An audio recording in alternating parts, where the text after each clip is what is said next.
Alright, on to episode 28 of the Planet Zoo Experience, and we are talking about one of my favorite antelopes, if not my favorite, the bongo. Now, the bongo comes in two different types. That is the eastern and western, or also known as the mountain or lowland. And it appears that in this game it's somewhat of a hybrid between the two, seeing how it is both seen as critically endangered in the Zoopedia, as well as the area that they give is that of the lowland, but we will get into that in a moment. First and foremost, let's discuss what the bongo is, and by what it is, by what its name is. So the bongo itself is a term that comes from the Kele people of Gabon, which quite possibly could just be the name for antelope, but I don't believe that, seeing how other antelope species do live in the area, and the bongo would probably be one of the least common. As for its scientific name, Tragelaphus euroceras, which translates from Greek to the first term being goat deer and the second being broad-horned. So quite simply, in Latin, this animal's name is the broad-horned goat deer.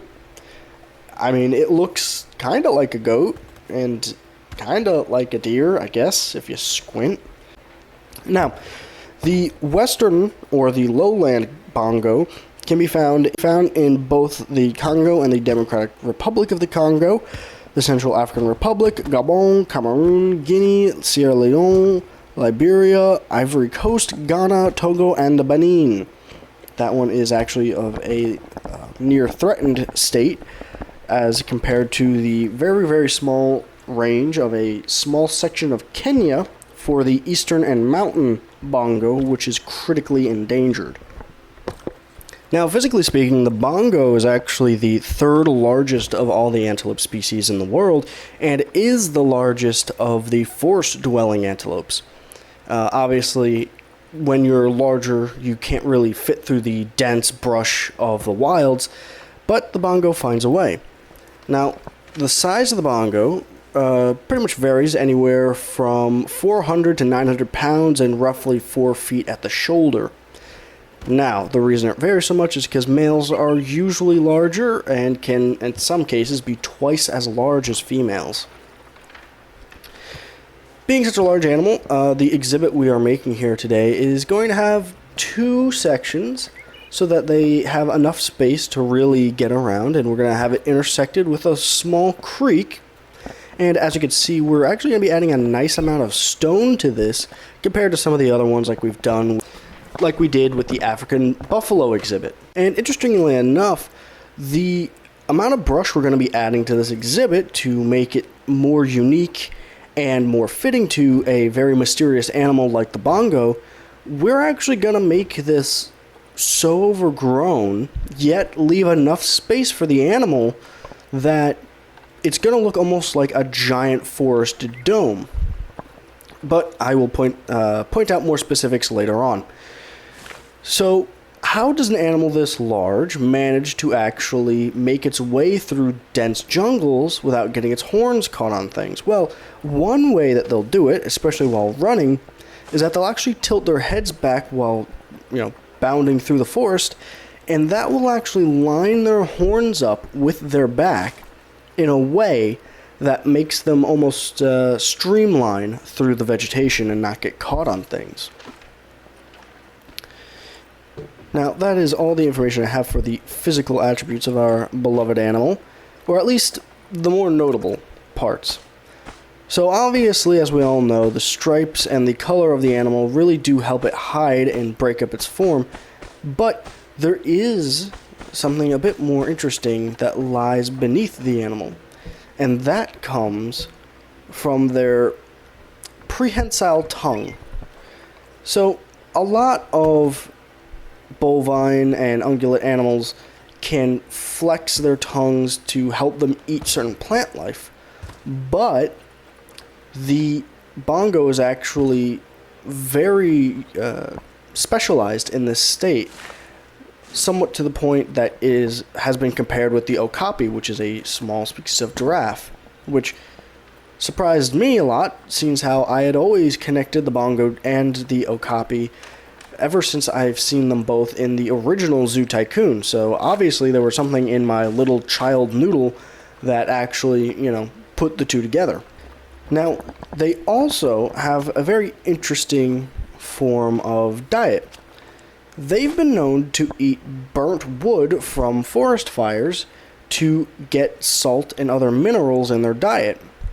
I haven't seen a lot of other animals that have been accounted to do so, but it is interesting, seeing how the fried remains of vegetation, in theory, could hold a larger carbon and other elemental properties than just a normal plant, sort of refining it down due to the cooking process. Along with that, they have also been seen raiding plantations for fruits like cassava, cocoa, and yams. So, if you have an idea for somewhat of an African village, possibly throw in a little bongo plantation, and I think that would do a very nice job of bringing some life to your exhibits. So, as I slowly start to fill in more and more vegetation, let's also discuss some of the habits of the animal. They're mostly nocturnal species that tend to spend a lot of their time in solitary state. However, of cows and calves coming together to making somewhat of a small herd, usually anywhere from 5 to 40. However, due to their shy nature, they do tend to spend more solitary time than other antelope species. And I would like to point out what we're doing in this section. So a lot of times we'll have waterfalls in our exhibits. However, I do want to add the idea, since we're going to be having rocks in the water, since this is going to be somewhat of a creek or stream, it's important to add these little rapid sections along any of the rocks in the direction that you may be having your little stream.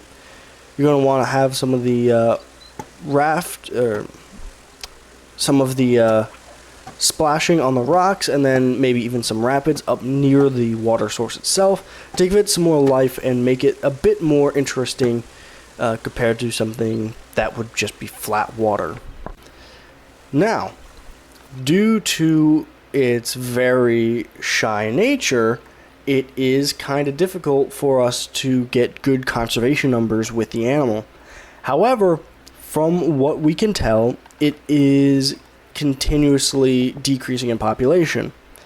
It's been an ongoing decline since, I believe, the 70s, and in the eastern section, despite attempts of the Association for American Zoos and Aquariums, in 2013, the eastern bongo has hit only 100 species in the wild. So, unfortunately, they are in an increasingly dangerous position. Now, the main reason is, as you could probably tell, deforestation. There is a slight bit of poaching. I say slight, obviously it's too much, but it is interesting because they are only poached for their horns and pelts and as trophies, because the local peoples have a superstition that if you are to eat bongo flesh, cause seizures, something akin to an epileptic seizure.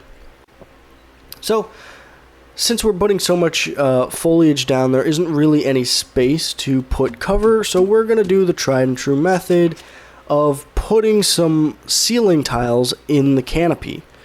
I've done this on quite a few episodes now, and I do think that it's a very, very useful tool, and is something that I think a lot of people should definitely try to incorporate. Now, back to our conservation efforts. It doesn't help, unfortunately, that the bongo only have a single offspring a year and have a similar gestation period as humans, with about 9.5 months for an adult female. So, with the fact that they really don't repopulate at a great rate, and the fact that they are continuously losing territory, it is safe to say that the bongo population probably is not going to bounce back in the wild. However, they will absolutely be thriving in captivity because of their beautiful appearance and their majestic attitude. Last fact I have that I forgot to add in earlier on is the fact that they are the only Tragopelus species of antelope, which means spiral-horned bovines, that both the male and the female have a set of permanent horns. Most of them, even in the game, if you'll see, the male antelopes will have a set of horns and the females will not. I couldn't find any scientific reason for why they may have evolved to be this way, but hey, it's something more interesting to have both in its information and in your game. Alright, so that's about all the information I have left on the animal, so we are going to speed this bit up of me just doing some slight modifications to the environment, adding all the enrichment items, and getting the animal in the environment itself. Now with the animal in there, as we can see, just a little bit more soil and a little bit less long grass, and this will be a perfect environment for our species. So I do hope you enjoyed the video. I tried to find as much information as I could, but this animal is absolutely a very rare and very shy creature, so there wasn't too much that could be found. If you have any more information, please feel free to leave it in the comments below. If you enjoyed, please like and share, and if there's anything else you would like to see, maybe a certain type of exhibit you would like to see me try to reproduce in one of the next episodes, I would like to hear what you have to say. Until next time, go outside, touch grass, and love the ones you care for. It's important to remind them just how you feel about them, because you never know when it may be darker in their lives than you expect. Alright, thank you, and goodbye.